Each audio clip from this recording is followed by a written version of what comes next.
Hi everyone, I'm Delina Amsters from the Spinal Outreach team. I was fortunate to be the principal investigator on a successful Hopkins seed grant last year and a co-investigator on 2 other successful applications. It's also worth noting that I've been an unsuccessful grant applicant in a past round. I've been asked to provide you with my thoughts about what might be important in being successful with a seed grant. Of course, the thoughts I'm sharing are my own. They're my opinions, and I can't say for sure that I know the path to success. So please don't think what I'm going to say is a recipe for a successful seed grant, but rather take them as ideas to get you thinking about ways to strengthen your application.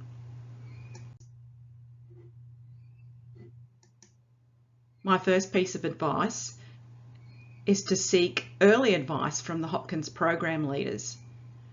Don't wait until you've got a penultimate draft of your grant application. Of course, the draft needs to be clear and coherent, but the advice from the program leaders is designed to strengthen the application, so why not seek it earlier? Next, I suggest finding someone to be an academic advisor. I think it makes sense to find someone to play this academic advisor role on your project, or call them whatever you want, but this should be a person who can see the bigger picture of where you might be heading with the research in future. That person doesn't necessarily have to be an expert in the area that you're researching, but they do need to have an idea about where to go to get the next lot of grant funding after the seed funding has expired. It's good to get them on board early so they can give feedback on your draft. Next, you need to recruit a comprehensive research team. Now, big research groups seem to be in favour.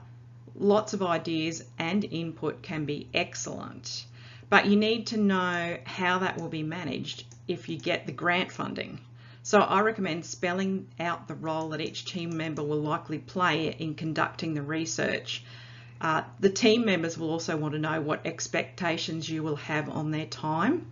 So it's a good idea to get this upfront in conversations and document it in the seed grant in the section about what each person will bring to the project. Next, I think the title of your research project really matters. A well thought out title is essential.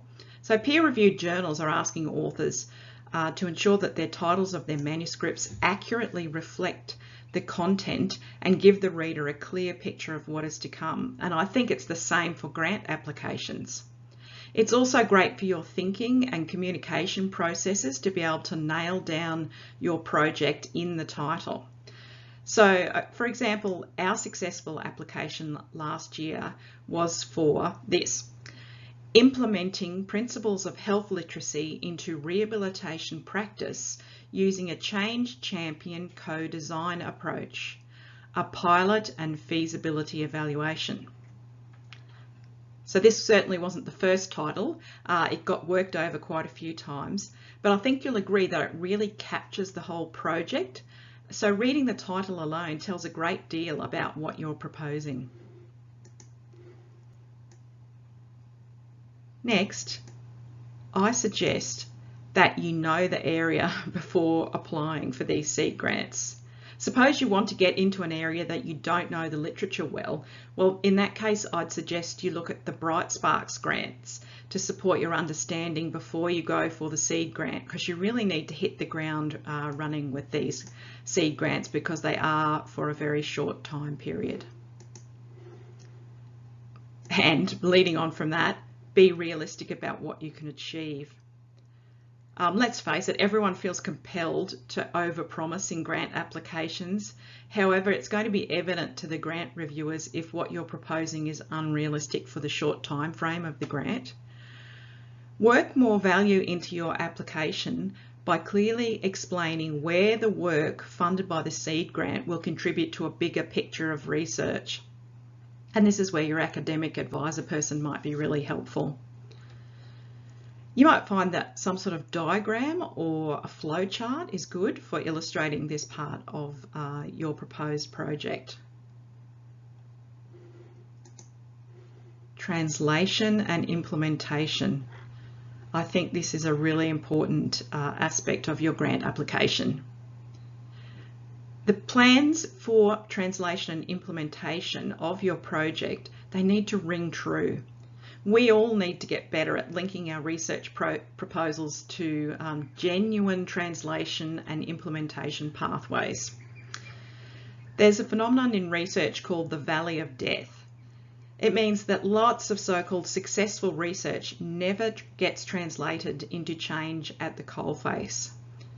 There's various reasons for this, but the whole point of having a centre like the Hopkins Centre, which promotes research directly connected with clinical settings, is to help bridge the implementation gap.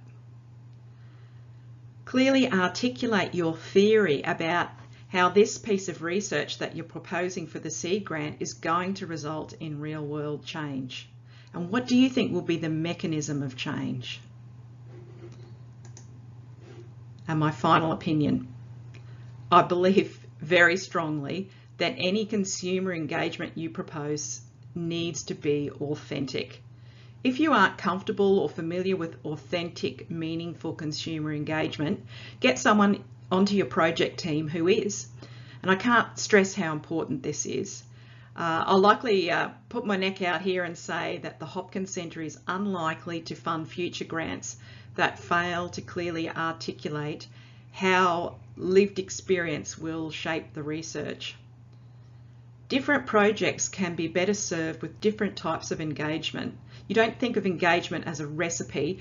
If you don't know much about this area, there's plenty of people in the Hopkins Centre who can give you pointers.